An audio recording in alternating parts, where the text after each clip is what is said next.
is beautiful out this morning. It's only in the 30s, but this is what my car looks like right now.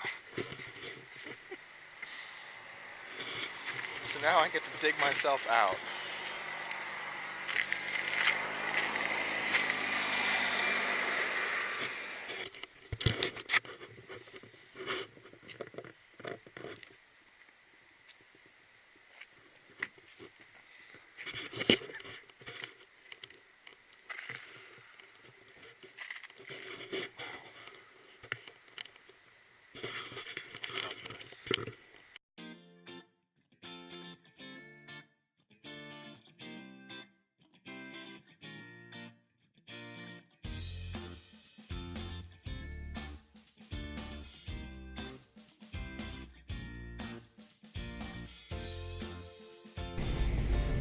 This morning,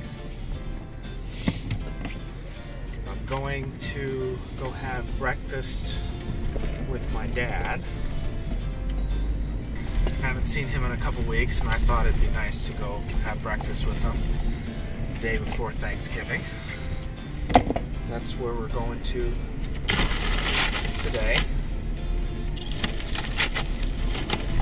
That just made it worse.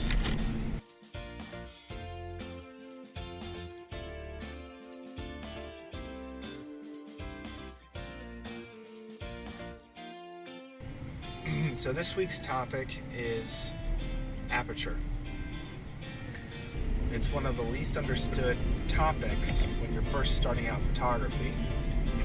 But the way I like to teach it is when you can't see something well, usually you squint.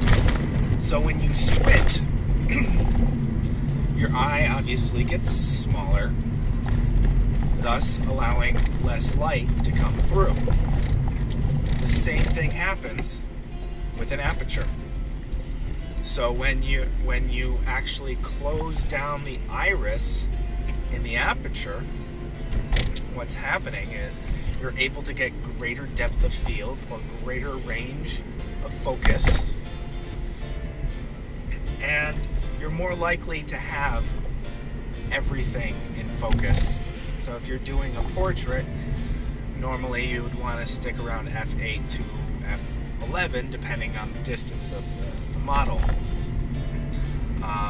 Because if you have f1.2, for example, that's essentially like having your eyes wide open. You're not going to be able to focus on as much as you would compared to when you squint.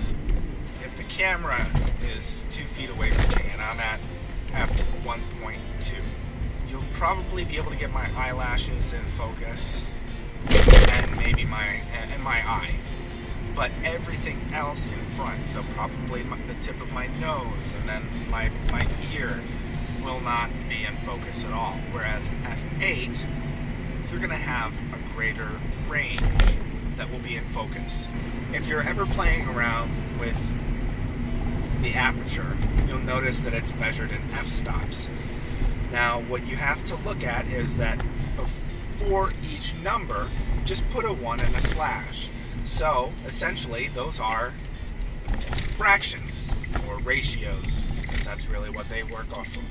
They work off of ratios. But it's just a little bit easier if you just say a fraction. The bigger the number, so f22, the smaller the size, because 1 over 22.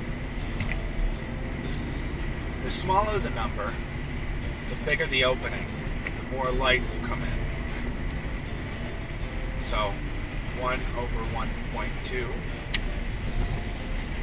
is a piece. So that's been today's driving tip. Go ahead, comment, thumbs up, subscribe if you like this video, and stay tuned for more videos on this channel. I'll be talking a whole lot about photography and driving to a lot of different places. Thanks again, and keep shooting.